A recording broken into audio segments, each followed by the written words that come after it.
আমরা শিক্ষকরা জানি করোনার সময় আমাদের শিক্ষার্থীরা কতটুকু তারা শেখানো কার্যক্রমে অংশগ্রহণ করতে পেরেছিল বা অনলাইন ক্লাসে অংশগ্রহণ করতে পেরেছিল। আমরা আমাদের বিগত অভিজ্ঞতার আলোকে আমরা বলতে পারি যে অনলাইন ক্লাস কখনো আমাদের শিক্ষার্থীদের, আমাদের সন্তানদের জন্য এটা কখনোই ফলপ্রসূ হবে না। কারণ অনলাইন ক্লাসের মাধ্যমে যে ইন্টারাকশন, যে আমরা আমাদের যে পারস্পরিক প্রতিক্রিয়া, এটা কিন্তু হচ্ছে না, আমরা সেখান থেকে ফিডব্যাক নিতে পারছি না।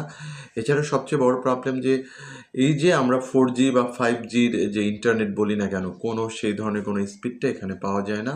এখানে সার্ভার ডাউন হয়ে যায় এবং সবার সেই যে ডিভাইস, যেটা অনলাইন ক্লাসে অংশগ্রহণ করার জন্য যে ডিভাইস দরকার, সকলে স্বতঃস্ফূর্তভাবে এই ডিভাইসের অভাবে অংশগ্রহণ করতে পারছে না। তো এখান থেকে আমরা দেখতে পাচ্ছি যে গ্রামের ছেলে মেয়েরা সবচেয়ে সাফারার। এবং সার্বিকভাবে যদি আমরা চিন্তা করি, এরা যারা এই টিনেজ বয়সের বাচ্চারা, বেসিক্যালি 13 থেকে 19 বছরের যে বাচ্চারা, এরা কিন্তু এই মোবাইলে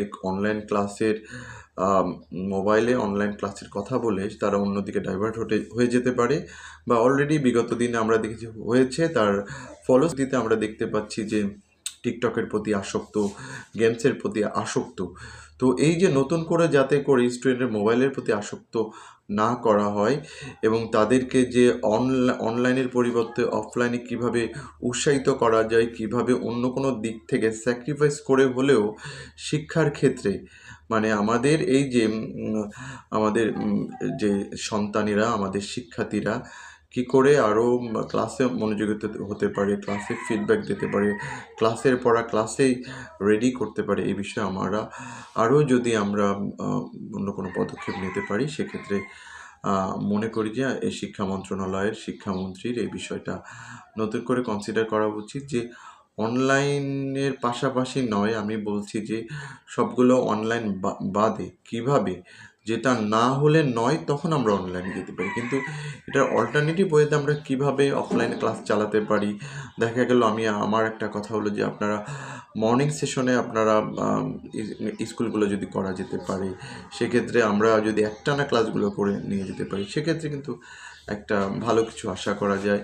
বা যে সমস্ত এলাকায় আমরা দেখি যে নাই বা যানজটের প্রভাব নাই, সে সমস্ত এলাকায় আমি মনে করি যে অনলাইনে ক্লাস করার কোনো প্রয়োজনীয়তা নেই।